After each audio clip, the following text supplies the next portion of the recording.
Okay, been getting quite a few questions about firearms, and we said we are going to talk about that, so we're going to start with that today. I'm going to try to keep this pretty basic, but there's going to be, I'm going to show you guys essentially the three different types of semi-automatic pistols that are out there, at least styles, three different styles, and then talk a little bit about some basic ammunition stuff and some problems with how you carry or don't carry, or I shouldn't say problems, but some things within the genres about the malfunctions you could have. So the first, I'm going to start with what's probably most popular right now. Okay, so this is a SIG 365. This is an X model. This, I'll show you, it's clear. Magazine's empty. Chamber's clear. Just go ahead and put it up there. There you go. Alright, so it's clear and clean. Alright, so this is outside the waistband holster. So we're going to talk about holsters a little bit too. So I've had a lot of questions about everything. So if you're a first-time shooter or a first-time purchaser of a firearm and you're gonna carry it, there's a lot of things to think about. So I didn't bring a Glock out here, but if you look at this 365, this grip angle is very steep. Okay, so for me, that's what I prefer. The Glocks are a great gun. I do have one. I'll see if I can fish it out later, but they slope quite a bit. So just in contrast, this is a 1911. It's a clone. Sorry, clear, but you can see it's clear. It's clear, nothing in the chamber. Okay, so this is a 1911 that I carry. This is a Rock Island, so they're made in the Philippines. I believe they're built in one of the old factories that Colt had over there. At least that's my understanding. That might not be accurate. You guys can let me know if it's not. I'm sure some people out there that know. Anyway, so I have a Kimber, I have this. So this is like a mid-range or low. It's not necessarily a low end.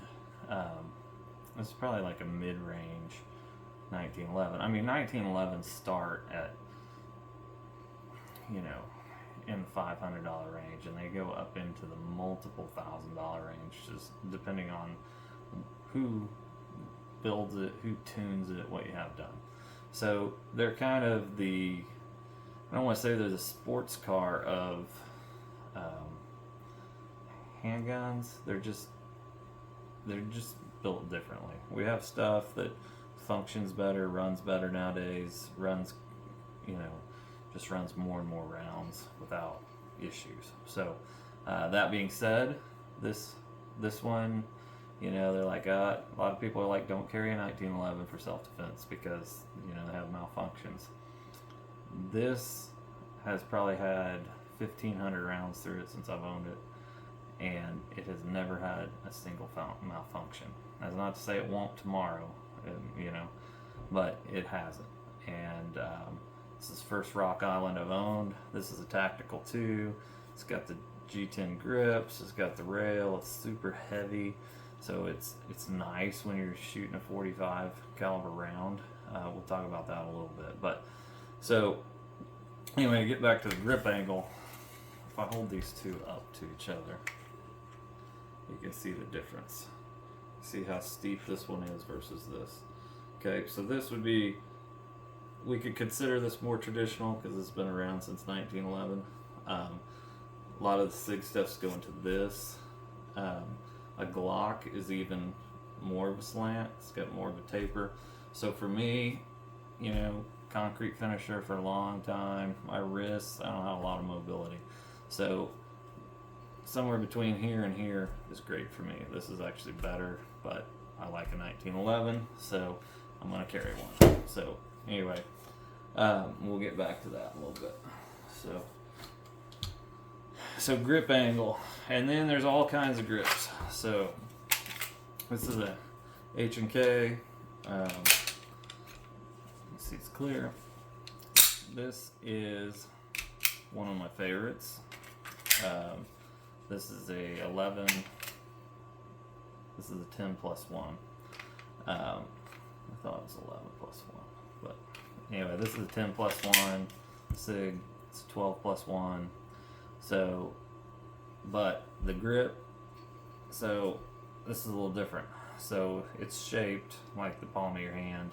So that's the difference when you get into polymer stuff. So like this is steel frame construction, or composite of metal, and these are polymer composites. Now the upper frames, they're all steel or whatever metal they're making them out of, and then the lower is generally polymer. So big advantages to that: they shape them, fit your hand.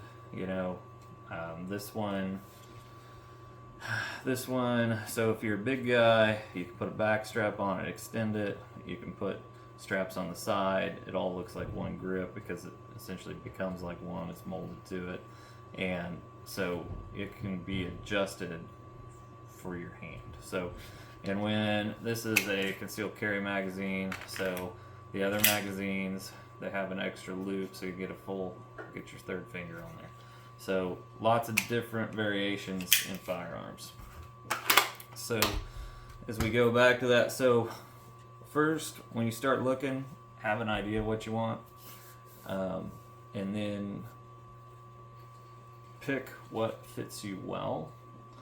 And then if you can, you want to go to a range that'll let you rent a firearm like this. Shoot it on the range. They'll give you an introductory safety course. Some places it's complimentary, some places you have to pay for it. It's good to do that, especially if you're new to the game. Now, that being said, when you start selecting stuff, a guy asked me the other day. So the big deal with these SIGs, this is cut for an RMR. Now, I don't run an RMR on anything, except for maybe like an AR, or really that would be about the only thing I'd run one on. So an RMR, for those of you not familiar with it, it's a little hoop. It's a single lens. It's a single focal plane, and it has a red dot, or what we call a reticle, inside of it. And however it works with the way they run the prism in there and whatnot, the dot, wherever you see that dot, it doesn't project the dot. It just maintains it in the frame. Wherever that dot is, once it's adjusted, that's where your bullet's going to travel to. I mean, there's a little bit of variance. You can see, like, if your dot, if the center of it is up here, you're going to be 3/4 of an inch off the bore axis. You're going to be higher. So if you want to get that precision, you have to compensate for that. Now, in a self-defense format, sighted at 25 yards or 35 yards or 10 yards, whatever you want to do with that. I'm not here to. I'm just here to give you tools and to give you the information I have, and then however you want to run it. I will say what I really like about this. So there's things I don't like about this. Let's start with that. So actually, let's start with what I like. So this is a very, very accurate pistol. It's light. It conceals well, if that's what you're into. But it will go out some range and you won't have any issues. Like, I saw a guy, he had an XL model, which I think is about an inch more barrel. But I saw him shoot, and this was in a video, one of my students sent it to me, but he shot a paint can at 100 yards. That's 300 feet. And now he had a reticle on it or an RMR I should say, because your sights will just obliviate that. Like at 100 yards, like these sights are big enough that they're going to almost cover up, a man-sized target. So, so when you go to like a half MOA or 1 MOA, it's probably a half MOA on those. so they're going to be very finite and you can see through it. So, but the big deal with these is that this plate, they're already cut to just throw one on there. So a lot of them, you can purchase one already set up with it. I believe they run a Romeo. I got a kid, one of my other prodigal children, adopted children, builds suppressors for a living. He is all about Trigicon. So he's like, spend the extra money to get a Trigicon. They are better. The more you spend to a point, you will get more. But it's like buying horsepower in a car or a truck or whatever. Like, yeah, it's gonna work. It's gonna be, you can delineate that in dollars to so far, but then you're gonna get to this point where, you know, you spent this much money, but to get 5% more, you're gonna spend twice or 3 times what you've spent to get to here. So, same in the world of firearms. So, just that being said, you know, put that into consideration when you're buying something. So, and then, so we'll get back to some of this. So this, talk about designs, okay? Or what I would call the genres of, you know, pistols. So these are all semi-auto pistols. So meaning that after the first shot, it's gonna cycle. It's gonna, you know, the round's gonna, what's actually gonna already be sitting there. But as it comes forward, you know, it's gonna capture that round, the next one, out of the magazine. I just do it with a snap cap for you. So for you guys that are new to it. Okay, so that's in there. Now it ejected that one. As it comes forward, it grabs it and it pushes it in. Okay, and just like that. And the next time, then it's ready to pull the trigger again. That's how it works. So in that process, that's what they call semi-automatic. So as long as there's something in the magazine, every time that slide is actuated, and then it comes back forward, and it, provided that it chambers properly, you're just going to pull the trigger again, and that's going to be how it goes until you're out. Alright, so this is a striker fire. So what the difference with that is, there's no hammer. So you can see this 1911, this is your hammer. So this hammer has to be back. Now this, so this is a single action. So I don't want to get ahead of myself, I'm going to go back. But this is a hammer. Strikes the firing pin drops, strikes the primer on the cartridge. There's one, these are snap caps, so they're for training. So strikes that, detonates the round, bullet comes out through the muzzle. Okay, so that's how it works. Now, in a striker fire like this, it's all internal. So every time that much, let's see if I can do it right there. When you hear it, it's already reset. Okay, so anyway, it resets very quickly, but it's all internal. There's nothing to clean, keep clean, worry about dirt, debris. It's no hazard there. It's much simpler in design as far as the ergonomics of it. So you have, on this one, this is not an ambidextrous model, it's just single side. You have magazine release, you have slide lock. Okay, some people call it slide lock, some people call it slide release. I don't care what you call it. It is what it is. It holds the slide back. It also releases the slide. So, now, that being said, it's fairly simple. This is your takedown lever. So, on this model,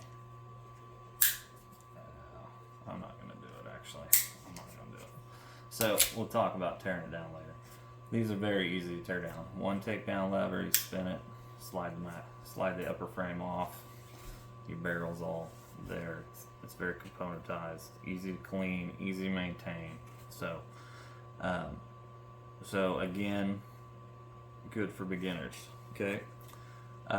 Another thing about this, it is very accurate. I started to talk about that a little bit earlier. It conceals well.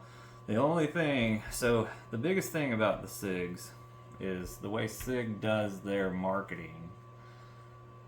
You have a lot of, I don't understand why they do it this way, but they don't do,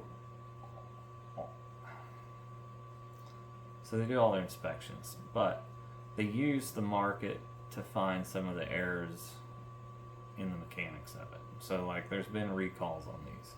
The reason there's recalls is they put them into production before they did all the testing. So this one's American made.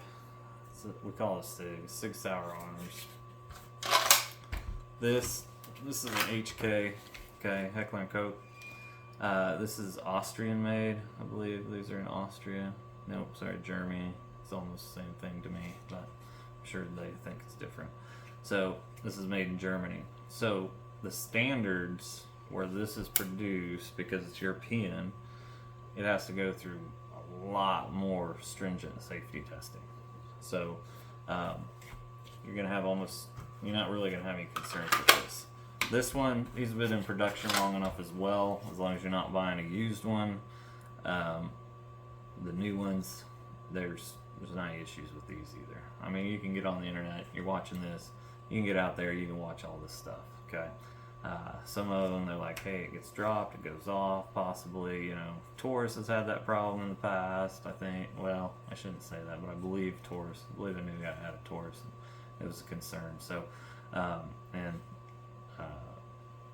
Sig Sauer's had another one that had the same issue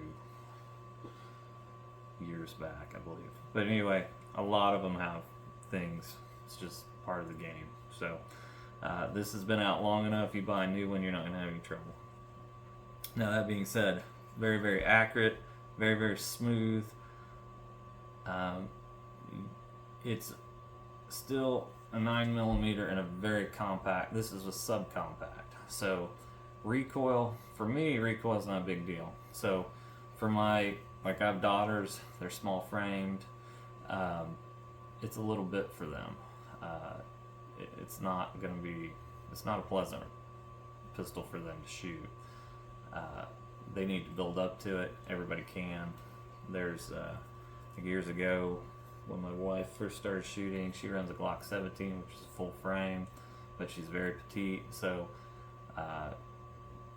2 to 3 magazines, which is roughly, they're 17 rounds, so 34 rounds, you know, about the time you're finishing up a box, third magazine, which a box of 50, she would start to have issues. Well, the issue was that because she's small and she wasn't conditioned to it, she would be, you know, limb twisting it so it wouldn't actuate quite as well as it should. And that was a Glock and a full frame Glock. So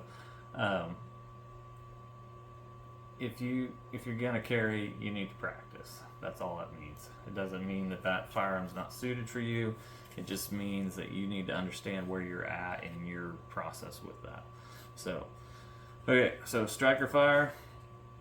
Every time it actuates, it resets the firing pin. It's all internal. It's the same trigger pull every time, no matter what. There's the take up, there's the wall, and there's where it goes off, okay? You're gonna have a little bit more,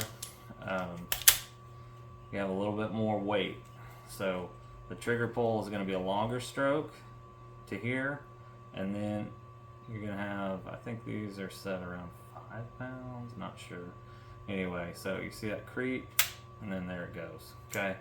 So, but consistent, exactly same every time, all right? So while we're talking about that, we're gonna move over here to hammer fire gun. This is a single action hammer fired pistol, okay? So the way that works, hammer comes down, like we said, it strikes the firing pin, goes forward. If it doesn't go down, it doesn't. If it doesn't move, it doesn't fire, okay? External safety, no internal well, these do have grip safety, so these are, even though people, you know, that because the hammer's back, in your mind sometimes that seems like it's a little ominous, but with a 1911, you have a thumb safety, and this one's ambidextrous, so you got them on both sides. You have a thumb safety and a grip safety. So the way that works, if you were to draw it, if you're drawing it under high pressure, you got to make sure that you take the safety off, and then as you grip it, it releases the secondary safety, and you pull the trigger. Now, the benefit of this, well, there's a benefit and a drawback. The drawback is you got to carry it like that if you don't want to have to take it out and cock that. Okay, you're not going to want to do that in a self-defense situation. Okay, so the advantage of this, though, is that this trigger pull, for one, it's a cleaner, crisper break. So 1911s are built that way. They actuate differently anyway. But this is what we call single action because it fires, and then as it actuates, it resets the hammer. Okay? Now, if that hammer doesn't get reset, it's not going to fire. So you have to carry it in this position if you want it ready to go. The advantage of this pistol, it's got a secondary, so it's got a manual safety, and then it's got a secondary grip safety here. Okay, so as you grip it, see, it will not fire unless I'm gripping it. Okay, so that's a big advantage. Okay, so this is what we call a single action. All right, because it has to be, the hammer has to be cocked. All right. So when you chamber around, it's going to do that. So if you're carrying without one in the chamber, you come into a conflict situation where you have to be ready to go. When you chamber your first round, you are ready to go, okay? But you're not ready to go from the holster in that situation, which is where we talk about carrying with a round in the chamber versus not in the chamber. We'll get to that in a little bit. So that's single action. Typically crisper, cleaner trigger pull, typically built into a more accurate firearm. Not always, but that's a very accurate firearm. Although this Striker Fire SIG rivals it, it's not a big deal. But I prefer single action trigger pull. So, and I say that, and then I show you all these things that I have that are not that. But so this is what we call a double single. Okay, and what I like about this is it marries the two. Some people don't like it, some people do like it. Okay, so I'm going to put a snap cap in it so I can demonstrate this because I'm going to do it a couple times. Okay, so I want to show that. Okay, so I fed that round in there, and we'll go ahead and cover it since it did it right here. So when the round goes in the chamber, it's being pushed forward. And when it's pushed forward, this little arm right here, this little finger, it's your extractor. So that, what it does is once it's in the chamber, it grips that rim that's on the case. So it has to go over that like a claw or like a finger. Okay, so when it goes in there, so if you're going real slow like that, you can see it didn't close. Okay, so if that happens, you got to knock it shut. All right, so that's the risk. That is the risk of carrying. I'll put it in the magazine. That is the risk of carrying without one in the chamber. So if you're in a restaurant, you're somewhere, there's an active shooter, whatever you got going on, and you think that you're going to actuate this under the table or do whatever you're going to do, then, you know, maybe not. Okay, see, that time it went nice and smooth. I didn't have to knock it in there. Okay, it may not do that. It may cheat you. Okay, and so the way I set that, you're going to have to know and understand that that's what you're going to have to do, and that's for any of these that could happen if you're not going to carry with one in the chamber. So typically what we would say to do is that you just need to rack it fully and drop it. Okay, so if you do that, it's just going to be the same as if it was being fired. So fully actuated, let it go. Okay, it's going to make noise. So if you're in that situation, you may not like that. Okay, just from a self-defense and a safety standpoint and combating an active shooter, there's a lot going on in all that. So now, get back to this, okay? This is a hammer gun, okay? This is what we call a double single. So the first time, it's got safeties built in, it's got a decocker, so the hammer rides like this. It's not actually on the cartridge, it's right there, okay? And you need to read your safety manual about that. Like this one, if I use like that, okay, I don't know if you can see that, that is not engaged into the safety because it's just laying there. So it's riding on that snap cap right now. If it was in my holster like that and happened to get enough of a strike on it, it would set that off. So, but the actual position is right there. So decockers here, these are built this way. You can do this with a live round in it. It will stall the hammer right where it's at. It will not let it engage in the firing pin, okay? So these are very, very safe to carry. Now, the way these work, the first pull on that, you'll carry one in the chamber, or if that's how you, that would be how you're gonna have it set up if you're gonna do this. So that first draw, that first trigger pull, you see the hammer moving, so you're pulling the weight of the hammer till it breaks like that, just like anything else. So it's probably nearly twice the trigger pull weight of a striker fire, okay? It's probably at least 3 times of a single action, okay? Now the way these work though, after it fires and actuates, let me just show that. Let's eject that cap.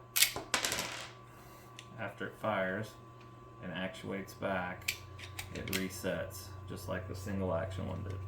Okay, now your trigger pull, it breaks in the same point every time, so you're drawing it from all the way up here back on the double action portion, but now it's in a single action format. So on the second shot or firing all the way through the rest of the magazine, it's gonna be right there. And so you're gonna go to that's why we call it a double single, because at this point you've gone back to a single action as you would have done with that firearm, which is a true single action, okay? And then it's gonna break nice and clean, okay? So lots of pull weight and then breaks, okay? Demonstrate that again, you're gonna watch that. Okay, so there it hung open again. I'll let it drop, it'll set, okay? Now, lots of pull weight, okay? Not as steady. With a little training, you'll be able to do it though, okay? You'll be able to be steady.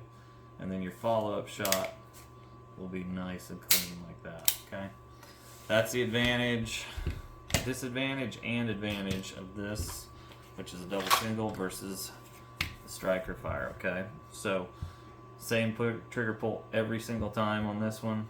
This one, depending on where you're at. Now, you can carry it like this with a round in the chamber if you're going into, you know, if something's getting ready to happen and you know you're gonna do whatever, take whatever action you need to. All you gotta do if you want that single action is just reach up and pull the hammer back, and then you're ready to go. Every round, every firing of the pistol will be the same. So those are essentially the 3 genres. Then you have revolvers. I don't have any concealed carry revolvers, self-defense revolvers. I only have Western action stuff, which is going to be single action. The way this is, you're going to pull the hammer back and you're going to pull the trigger every time. Now, if you're going to get the firearm, something to think about. So, covering everything. These are very popular, so there's a ton of holsters for them, okay? Now, some people don't talk about this. This is what I think, okay? An opinion. This is almost as valuable as this, maybe even more so, okay? Because the way this works, and whether I can remove it you know, whether I can reholster it, which a lot of people don't consider that, especially with concealed carry. This is a shell. This is not Kydex. This is a Safariland Series 7. It's a, I don't know, DuPont. They got a patent on it, whatever. So it'll handle negative 50 degrees. I believe that's Fahrenheit, up to 300 degrees Fahrenheit, and it won't distort. It'll hold up. So a lot of your tactical guys are going to this. You see a lot of your sheriff's departments, police officers, if they can afford them, they're going to these. Okay, this is a mini version for this. Now, this is an ALS holster. Okay, this is outside the waistband. This is not going to conceal very well. It's designed to conceal, but it's just not going to do it. Not, you know, it will with a garment over it. It'll probably have to be a heavy garment. I do carry it that way sometimes. But what you're looking at is, this is what they call an ALS, which is auto locking system. If you see, it has a thumb release, so it cannot come out. That's not like Kydex, okay? It's smooth, it's quick, it will not release. So if you, like, this is good, like, for whatever outdoor environment you think you may need to carry in. You can open carry with this very well. I mean, that all of this is going to hold up, and it's going to be quick and smooth. Now, this is straight Kydex. This is what I have for this H&K. Okay, it's level 1, which means it's just strictly the compression that grips it. It is molded. You can hear it. It's a pretty good fit. You can tighten it up. You can take your lighter. You can take a heat gun. You can do whatever. Like, you can see where I got a little warm there. If you're going to conceal carry, you can see I've reshaped it. Okay, so when you get in, once you own something, don't leave. If you buy a new firearm, don't leave the store without buying a holster. You need to have a holster. So I'll do another video on all my thoughts on holsters. But what I will say is, you need a holster. You don't want to put it in your pocket. That trigger, especially on a striker fire, if you got one in the chamber, you're gonna, you know, in your pocket, you got big arteries in your legs, right? There's people around you. There's all sorts of things going on. So, holsters are a big deal. This one, I actually have the same setup as this for this 1911. They make one, okay? These are about, for this size, these are about $40. For this size, they're closer to 50, probably 50 on sale. And they'll have a paddle, they'll have a way to anchor them to your belt, but they're an outside the waistband setup.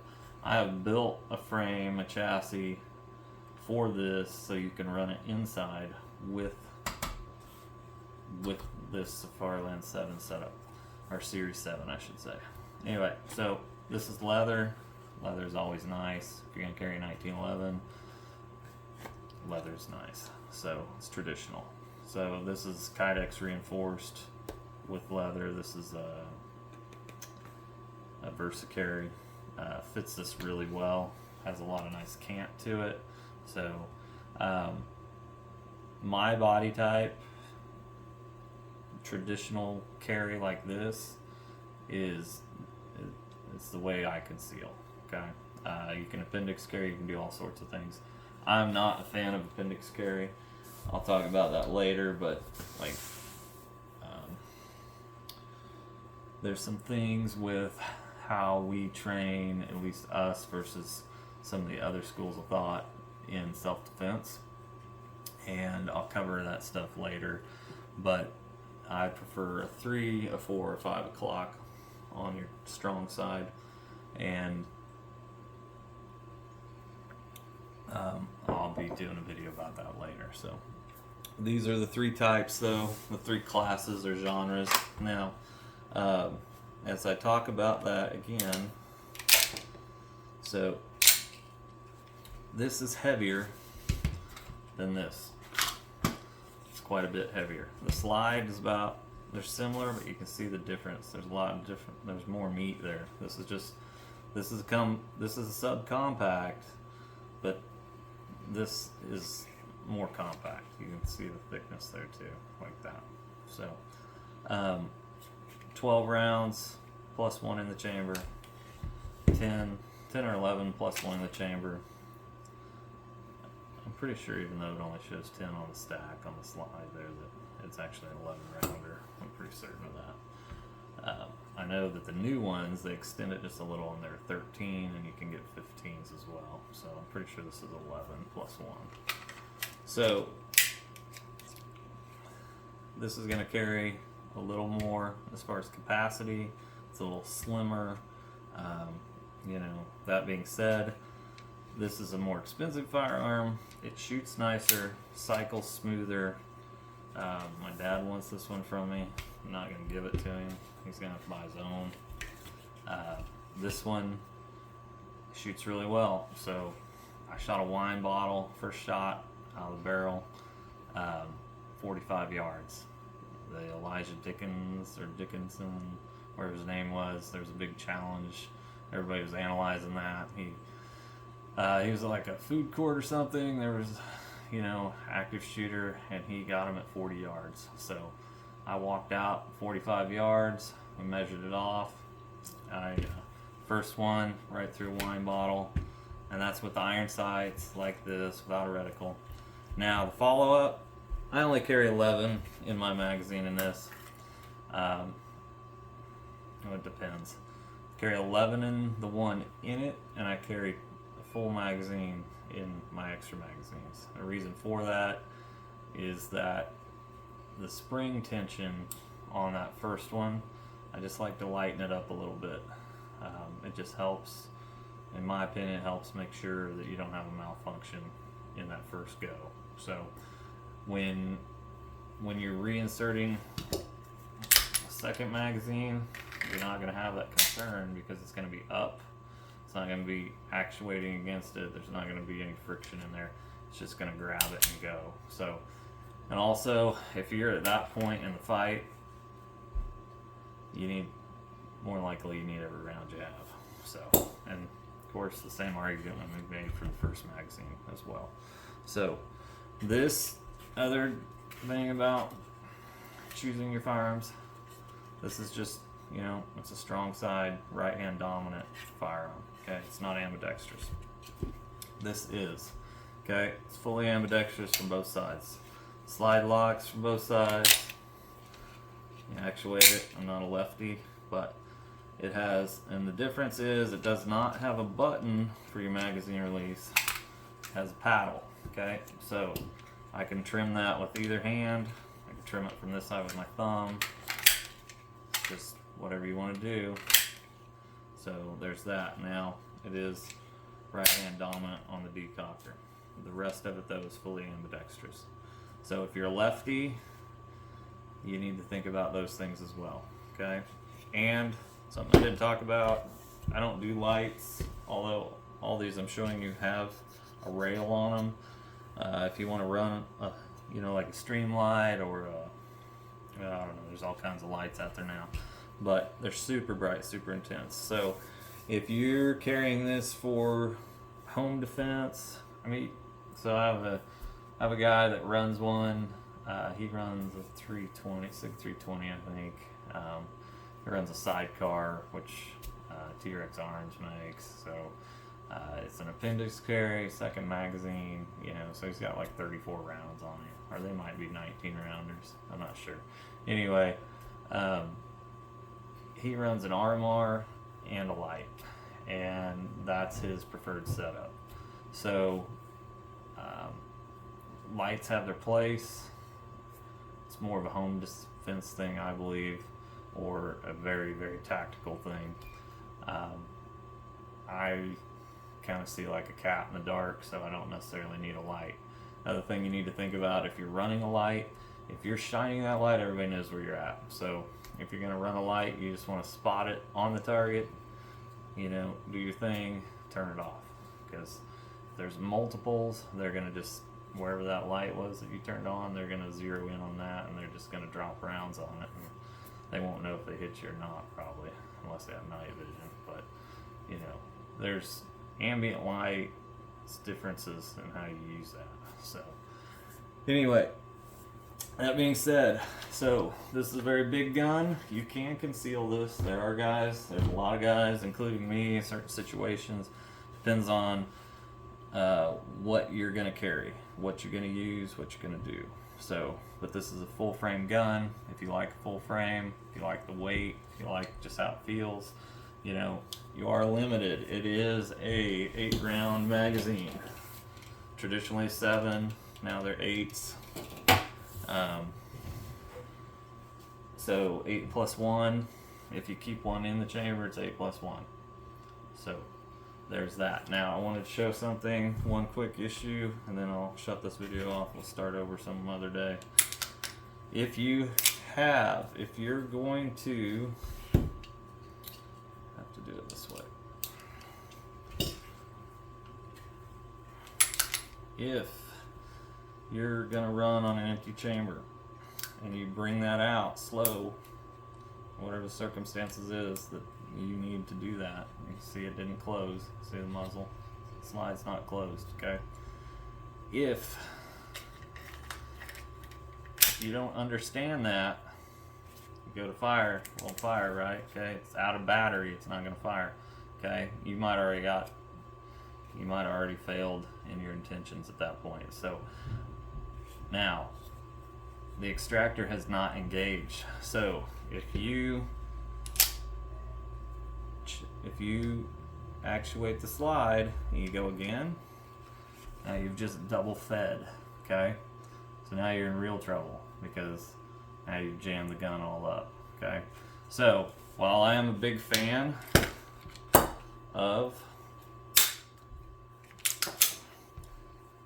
not always carrying with one in the chamber, I do both. It depends on the circumstances. So if like here's the circumstance. So if you want to carry with an empty chamber, say you're going to a family event and you have, sorry, I gotta end this because somebody's locked out of the house.